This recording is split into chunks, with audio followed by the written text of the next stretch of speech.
স্বাগত খেলা যোগে আপনাদের সাথে আছি আমি ফাহিম রহমান। অতীতের ভুলচুক শুধরে নতুন বছরে আরো দুর্বার ছুটতে চান মেহেদী হাসান মিরাজ। ব্যাটে বলে রাঙাতে চান আসছে চ্যাম্পিয়ন্স ট্রফি। মিরাজ বলছেন ওয়ানডে ক্রিকেটে টানা টপ কিংবা মিডল অর্ডারে খেলতে পারলে বড় স্কোরও আসবে নিয়মিত। 2024-এর প্রাপ্তি অপ্রাপ্তি সহ নানা বিষয়ে মিরাজের ভাবনা জেনেছেন সহকর্মী সাইফুল রূপক। টাইগার ক্রিকেটে কি সাকিবের ইতি, সবই কি এখন স্মৃতি? হৃদয় ভাঙ্গা ভক্তদের তবুও একটু স্বস্তি দেয় মেহেদী মিরাজের উপস্থিতি। ব্যাটে বলে মিস্টার 75-এর মতোই কার্যকরী। সাম্প্রতিক সময় ক্রিকেট মস্তিষ্ক দেখিয়ে 22 গজের দারুণ চাল চেলেও বাহবা কুড়াচ্ছেন মার্ভেলাস মিরাজ। বাংলাদেশ জাতীয় দলের অলরাউন্ডার মেহেদী হাসান মিরাজ অলরাউন্ডার নাকি 3D ক্রিকেটার, 3 ডাইমেনশন? এখন তো ব্যাটিং বোলিংয়ের পাশে লিডারশিপ গ্রুপে চলে গেছেন, ক্যাপ্টেন্সিও করছেন। কোনটা বেশি এনজয় করেন? না, আলহামদুলিল্লাহ খুবই ভালো লাগছে। আর যেহেতু ব্যাটিং বোলিং হচ্ছে ভালো হচ্ছে, আলহামদুলিল্লাহ ওটাকে ভালো কন্টিনিউ করতে হবে। আর ক্যাপ্টেন্সি তো জাস্ট একটা সিরিজ করেছি, হয়তো শান্ত থাকলে হয়তো সেই অপরচুনিটিটা হতো না, বাট যেহেতু হয়েছে অনেক কিছু শিখেছি। সো সেই শেখার হয়তো ভবিষ্যতে এটা যদি এখান থেকে কিছু ইউটিলাইজ করতে পারি আমার জন্য এবং দেশের জন্য ভালো হবে। 2024-এ দুই ডিপার্টমেন্টেই ছিলেন অসাধারণ। টেস্টে 10 ম্যাচে 38 গড়ে 614 রান, বল ঘুরিয়ে নিয়েছেন 31 উইকেট। সাদা পোশাকে 450, ওডিআইতে একটা কম। সেঞ্চুরির পথে গিয়ে বারে বারে কেন হোঁচট? অনেকগুলো ইনিংস আপনি দেখেছি 80-90-তে আউট হয়েছেন, সেঞ্চুরি মিস করেছেন। কোন জিনিসগুলো ভালো লেগেছে, কোন জিনিসগুলোতে আপনার আক্ষেপ রয়েছে 2024? 3-4টা 100 মিস করেছি, অবশ্যই এটা আক্ষেপের জায়গা। হয়তো 2টা 100 হলে খুবই ভালো লাগতো। সাউথ আফ্রিকার সাথে 97 করে আউট হয়ে গেছিলাম লাস্ট উইকেটে, আর 2টা 80-র গড়ে আউট হয়ে গেছিলাম।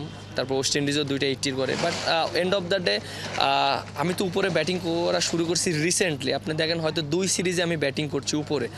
একটা প্লেয়ারের জন্য অনেক ডিফিকাল্ট এরকম এসে মনে করেন নিজেকে মানিয়ে নেওয়া, কারণ হয়তো আমি এটাকে অ্যাডজাস্ট করে ফেলেছি, হয়তো আমি এটাকে এনজয় করি বলে আমার হচ্ছে। বাট আমি যদি একটা জায়গায় কন্টিনিউ খেলতে পারি, হয়তো আমি বুঝতেছি যে এখান থেকে কিভাবে 100 রান করতে হবে। হয়তো 5 দিনে আমি 2 দিন সাকসেস হব, 3 দিন হয়তো সাকসেস হব না। সো এইভাবে নিজেকে চিন্তা করছি, আর চিন্তা করছি যে এটা যেন নেক্সট টাইম আরও বড় হয়, ভালো হয়। বিপিএলের সেরা ক্রিকেটার খুলনার মেহেদী মিরাজ, সামনে কঠিন চ্যালেঞ্জ 50 ওভারই চ্যাম্পিয়ন্স ট্রফি। আন্তর্জাতিক ক্রিকেটে মিরাজের সবশেষ শতক এসেছিল পাকিস্তানের মাটিতে 2023-এর এশিয়া কাপে। ভারতের বিপক্ষে দুবাই, রাওয়ালপিন্ডিতে নিউজিল্যান্ড আর পাকিস্তান মহারণ। চ্যাম্পিয়ন্স ট্রফিতেও কি বড় স্কোরের আশায় এই ডাইনামিক অলরাউন্ডার? ওইভাবে প্ল্যানিং করে আগাতে পারি না। আমি সবসময় চিন্তা করি যে ম্যাচ বাই ম্যাচ খেলার জন্য এবং প্রত্যেকটা সিরিজ খেলার জন্য আর পারফর্ম করার জন্য। সো আমি ওইভাবে চেষ্টা করছি। আপনি দেখেন যে আমি হয়তো 24 সালে অনেক ভালো গিয়েছে ব্যাটিংয়ে, বাট আমার কাছে মনে হয় আমার আরও অনেক ভালো করার উচিত ছিল। সো আমার কিছু কিছু জায়গায় আরও ল্যাকিংস আছে। সো এইগুলো আরও ডেভেলপ করতে হবে, কারণ আপনি ইন্টারন্যাশনাল ক্রিকেট আপনি পারফর্ম প্রতিনিয়ত করতে হবে। পাকিস্তানে 2-0-তে টেস্ট সিরিজ জয়, সিরিজ সেরার খেতাব গেল বছর মেহেদী মিরাজের সেরা অর্জন। সাইফুল রূপক, 71। ফিক্সিং এর দায়ে জাতীয় নারী দলের ক্রিকেটার সোহেলি আক্তারকে 5 বছরের জন্য নিষিদ্ধ করেছে আইসিসি। মঙ্গলবার এক সংবাদ বিজ্ঞপ্তিতে এই নিষেধাজ্ঞার কথা জানিয়েছে বিশ্ব ক্রিকেটের নিয়ন্ত্রক সংস্থাটি। মোট 5টি দুর্নীতি বিরোধী ধারা ভঙ্গ করেছেন সোহেলি, যার মধ্যে অন্যতম একটি পক্ষের সঙ্গে চুক্তি করে ম্যাচের রেজাল্টের প্রক্রিয়াকে প্রভাবিত করা এবং একই সাথে ইন্টারন্যাশনাল ম্যাচে ইচ্ছে করে ভালো না খেলা। এছাড়া ফিক্সিং বা এর সঙ্গে গোপনে কোনো কিছু গ্রহণ করা, চাওয়া অথবা প্রস্তাব দেওয়া, সরাসরি অথবা সামনে না থেকেও ম্যাচের ফলকে প্রভাবিত করার জন্য অনুরোধ, প্রলোভন দেখানো, প্ররোচিত করা, এমন ধারা ভঙ্গের অভিযোগ আনা হয়েছে স্পিনারের উপর। অবশ্য নিজের বিরুদ্ধে আনা অভিযোগ ও শাস্তি মেনে নিয়েছেন সোহেলি। 10 ফেব্রুয়ারি থেকে তার উপর 5 বছরের শাস্তি শুরু হয়েছে বলে জানিয়েছে আইসিসি। 2027 থেকে আইসিসি টেস্ট পলিসি ঘিরে বিতর্ক তুঙ্গে, যেখানে ধারাবাহিক ব্যর্থতায় বড় দলগুলোর সাথে খেলার সুযোগ হারানোর শঙ্কায় বাংলাদেশ। জয় শাহর নেতৃত্বাধীন আইসিসি 2027 থেকে যে দ্বি-স্তর বিশিষ্ট কাঠামোর কথা ভাবছে, সেখানে সব আলোচনা চলছে শীর্ষ 7 দল নিয়ে। সবশেষ গ্র্যান্ড স্মিথের কথায়ও সুখবর পায়নি বিসিবি সহ তলানিতে থাকা 5 বোর্ড। বিস্তারিত পার্থবণিকের রিপোর্টে। সাদা পোশাকে বাংলাদেশ ক্রিকেট, যেখানে আনন্দের উপলক্ষ কদাচিৎ আসে কিন্তু ব্যর্থতার গল্প প্রতিনিয়ত ভাসে। মাউন্ট মঙ্গানুইতে নিউজিল্যান্ডকে হারানো, পাকিস্তানকে টেস্টে হোয়াইট ওয়াশ করা এবং ওয়েস্ট ইন্ডিজের মাটিতে জয় পাওয়া। গেল 3 বছরে যেখানে বাংলাদেশ 11টা সিরিজ আর 2টা ওয়ান অফ টেস্ট খেলেছে, সেখানে 3টা সাফল্য ছাড়া টেস্টে বাংলাদেশের বলার মতো কিছুই নেই। অবস্থা এতটাই শোচনীয় যে টেস্ট স্ট্যাটাস পাওয়ার 25 বছর পরেও বাংলাদেশের র্যাঙ্ক এখন 9 নম্বরে। অবশেষে এই ধারাবাহিক ব্যর্থতা এখন মাথা ব্যথার কারণ হয়ে উঠতে যাচ্ছে বাংলাদেশের জন্য। আইসিসির চেয়ারম্যান হতেই বাংলাদেশ সহ দুর্বল দেশগুলোকে এলিট ফরম্যাট থেকে ছেঁটে ফেলার উদ্যোগ নিয়েছেন জয় শাহ, যেখানে 2027 টেস্ট চ্যাম্পিয়নশিপ মৌসুম থেকে দ্বি-স্তর বিশিষ্ট টেস্ট ক্রিকেট চালুর কথা ভাবা হচ্ছে, যেখানে শীর্ষ 7 দেশ নিয়ে হবে টায়ার 1 আর তলানির 5 দেশ নিয়ে হবে টায়ার 2। স্বাভাবিকভাবেই বাংলাদেশের ঠিকানা পরেরটাতে। এই নীতি অনুযায়ী লাভজনক হওয়ায় টায়ার 1-এ অস্ট্রেলিয়া, ভারত ও ইংল্যান্ড নিজেদের মধ্যে বেশি সিরিজ খেলবে। এই যেমন 2 বছর পর পর অস্ট্রেলিয়া ও ইংল্যান্ডের মধ্যে অ্যাশেজ হলেও নতুন প্রস্তাবনায় এই সিরিজ হবে 18 মাস পর পর। এবার এই প্রস্তাবে খানিক সংশোধন চাইছেন সাউথ আফ্রিকার সাবেক অধিনায়ক গ্রায়াম স্মিথ। SA-20-র ফাঁকে পিটিআইকে জানিয়েছেন, অস্ট্রেলিয়া, ভারত, ইংল্যান্ড বিগ 3 তাদের মাঝে যে পরিমাণ টেস্ট খেলবে তা যদি 6 থেকে 7টি দেশের মধ্যে সমতা ভিত্তিক করা যায়, তবে টেস্ট ক্রিকেট আরও শক্তিশালী হবে। এই প্রসঙ্গে ভারতের নাম টেনে প্রশংসা করেছেন এই সাবেক প্রোটিয়া ক্যাপ্টেন। জানিয়েছেন এফটিপিতে শিডিউলিং রেভিনিউ মডেলকে সাহায্য করছে। ভারত প্রায় বিশ্বের বিভিন্ন প্রান্তে সফর করায় মুনাফা ওই দেশগুলোর মাঝেও বন্টন হয়, কিন্তু অস্ট্রেলিয়া আর ইংল্যান্ড যদি আফ্রিকান কিংবা অন্য কোনো দেশের সাথে এঙ্গেজ না হয়ে শুধু নিজেদের মধ্যেই খেলা সীমিত রাখে, তবে টেস্ট ক্রিকেটের উন্নতিতে বড় প্রতিবন্ধকতা তৈরি হবে। বর্তমানে অর্থ যেভাবে ফ্লো হচ্ছে এবং খরচ বাড়ছে, তাতে টেস্ট ক্রিকেট চাপে রয়েছে। তাই একে টিকে রাখতে হলে সবাই মিলে একটা স্থিতিশীল মডেল তৈরি করতে হবে। শুধু স্মিথ নয়, এর যৌক্তিকতা তুলে ধরতে জুনে ওয়ার্ল্ড টেস্ট চ্যাম্পিয়নশিপের ফাইনালে নামতে যাচ্ছে সাউথ আফ্রিকা। যদি তারা অস্ট্রেলিয়াকে হারিয়ে দিতে পারে, তবে বিগ 3-র পাশাপাশি নিজেদের গুরুত্ব আরও একবার জাহির করতে পারবে আইসিসিতে। তবে এসবে বাংলাদেশের কোনো লাভের ন্যূনতম সম্ভাবনাও নাই। পার্থ বণিক, 71। বিশ্বব্যাপী হয়ে গেল টি-20-র উৎসব। বাংলাদেশ প্রিমিয়ার লিগ ক্রিকেট সহ চলতি বছর প্রথম 2 মাসে মাঠে গড়িয়েছে 5টি ফ্র্যাঞ্চাইজি ভিত্তিক টি-20 টুর্নামেন্ট। অর্থ পুরস্কারের মধ্যে সবার থেকে এগিয়ে সাউথ আফ্রিকার SA-T20। অনুবাপী রিপোর্ট। সময়টা যেন শুধুই টি-20, যেটা সবাই উপভোগ করে সেটারই তো জনপ্রিয়তা বাড়ে। 4-6-এর ধুমধারাক্কা আয়োজনের দেখা তো কেবল টি-20তেই মেলে। চলতি বছর বিশ্বজুড়ে একসাথে চলেছে 5টা ফ্র্যাঞ্চাইজি ভিত্তিক টি-20 লিগ। সেগুলো হলো বাংলাদেশ প্রিমিয়ার লিগ BPL, অস্ট্রেলিয়ার বিগ ব্যাশ লিগ, সাউথ আফ্রিকার SA-20, নিউজিল্যান্ডের সুপার স্ম্যাশ আর সংযুক্ত আরব আমিরাতের ইন্টারন্যাশনাল লিগ IL T20। রবিবার দুবাই ক্যাপিটালসের শিরোপা জয়ের উল্লাসের মধ্য দিয়ে শেষ হয়েছে টি-20 উৎসব। বিগ ব্যাশ গেল জানুয়ারিতে শেষ হলেও অন্য 4টির ফাইনাল হয়েছে এ মাসেই। নিউজিল্যান্ডের লিগ শেষ হয়েছে ফেব্রুয়ারির 2 তারিখ, অন্য 3টার ফাইনাল হয়েছে টানা 3 দিনে। 7 ফেব্রুয়ারি মিরপুরে BPL এর ফাইনাল খেলেছে ফরচুন বরিশাল ও চিটাগাং কিংস। 8 ফেব্রুয়ারি জোহান্সবার্গে S-T20-র ফাইনালে মুখোমুখি হয়েছে MI কেপ টাউন ও সানরাইজার্স স্টার্ন ক্যাপ। আর 9 ফেব্রুয়ারি দুবাইয়ে IL T20 শিরোপা নির্ধারণী ম্যাচে দুবাই ক্যাপিটালসের প্রতিপক্ষ ছিল ডেজার্ট ভাইপার্স। BPL-এ আগের বারের চেয়ে অর্থ পুরস্কার 2 কোটি 3 লাখ টাকা বাড়িয়ে করা হয় 5 কোটি 31 লাখ। সেটাও নিউজিল্যান্ডের লিগের তুলনায় অনেকই কম। IL20 ও SA-20 এর ধারে কাছেও নেই। এমনকি BPL-এর চ্যাম্পিয়ন ফরচুন বরিশালও এই লিগগুলোর চ্যাম্পিয়ন দলের চেয়ে কম টাকা পেয়েছে। বিশ্বব্যাপী বাড়ছে টি-20 ক্রিকেটের জনপ্রিয়তা, বেড়েছে ক্রিকেটারদের আয়ের পথ। বিশ্বের নানা প্রান্তে ঘুরে ঘুরে ফ্র্যাঞ্চাইজি ভিত্তিক টি-20 খেলে বেড়ানো ক্রিকেটারদের চাহিদা বাড়ছে দিন দিন। অর্ণব বাপি, 71। বাংলাদেশ জাতীয় ফুটবল দলের কিট স্পন্সর হলো দেশীয় ব্র্যান্ড দৌড়। 2 বছরের চুক্তিতে বাফুফেকে দেবে প্রায় 2 কোটি টাকার ক্রীড়া সামগ্রী।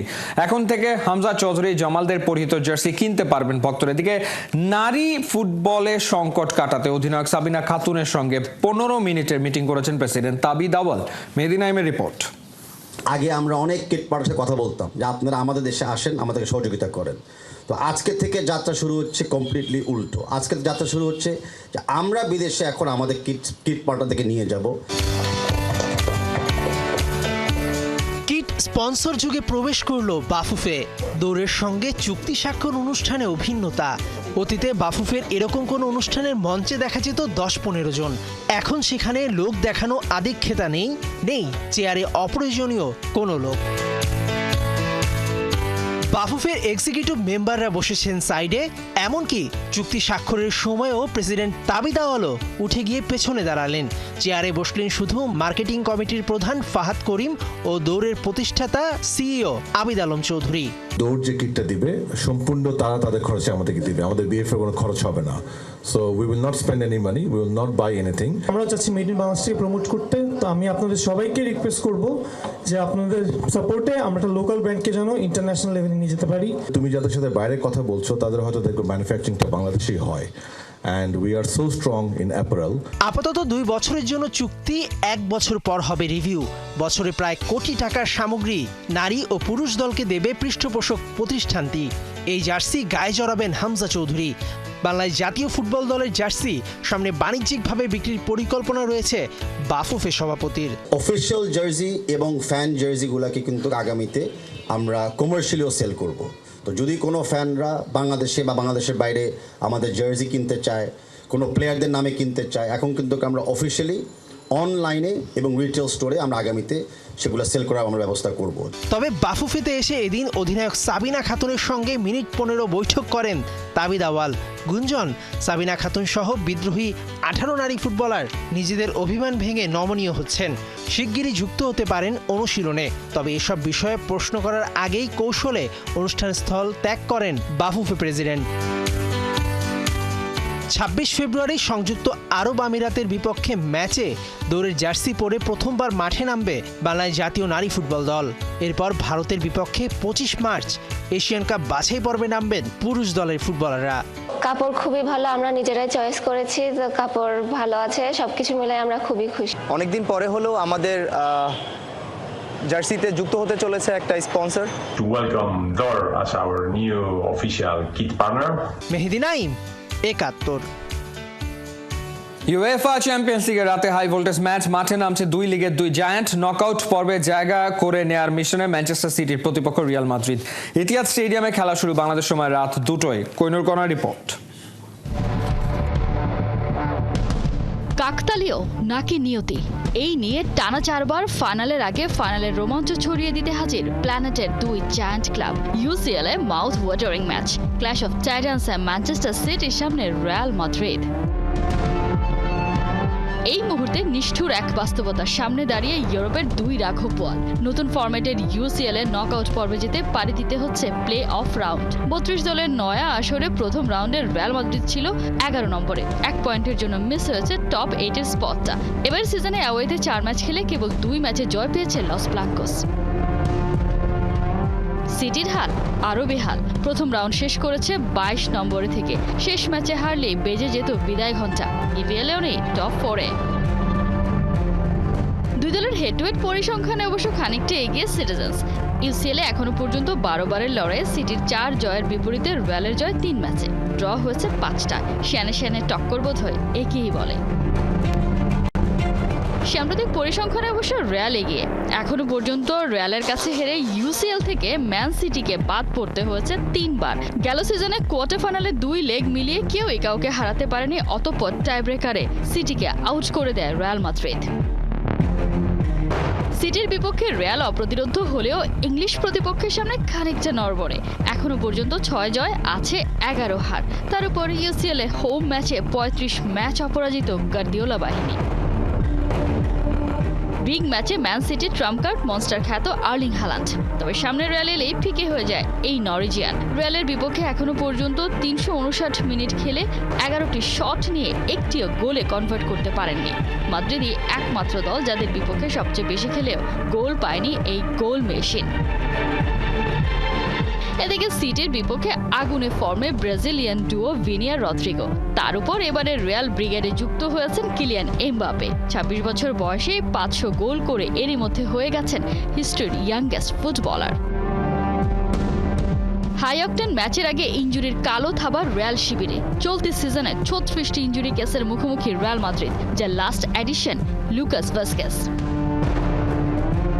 সিটি ডেরায় অবশ্য নেই তেমন কোনো ইনজুরি ভাবনা। রদ্রি আর বব থাকছেন সাইড লাইনে। সিঙ্ক নাকি সুইপ, পেপ গার্দিওলা নাকি আনচেলত্তি, কাকে ডুবিয়ে কে ভাসাবে প্রমোদ তরি? উত্তর মিলবে ইতিহাদ স্টেডিয়ামে। কোহিনুর কণা, ৭১। বাংলাদেশ ব্যাডমিন্টন ফেডারেশন আয়োজিত ঢাকায় 2 দিন ব্যাপী জুনিয়র ব্যাডমিন্টন টুর্নামেন্ট শেষ হয়েছে। অনূর্ধ্ব-19 এই টুর্নামেন্টের ফাইনালে বালক বিভাগে ফুয়াদ হাসান ফারদিল ও বালিকা বিভাগে SK পৃথা চ্যাম্পিয়ন হয়েছে। খেলোয়াড়দের মাঝে পুরস্কার প্রদান করেন জাতীয় ব্যাডমিন্টন প্রতিযোগিতায় নারী বিভাগে পরপর 4 বার জাতীয় ব্যাডমিন্টন চ্যাম্পিয়ন রুমানা আহমেদ। অনুষ্ঠানের সভাপতিত্ব করেন বাংলাদেশ ব্যাডমিন্টন ফেডারেশনের ভারপ্রাপ্ত সভাপতি কামরুন নাহার জানা। এখান থেকে উঠে আসা শাটলারদের নিয়ে আগামীতে ক্যাম্প করার পরিকল্পনা ফেডারেশনের।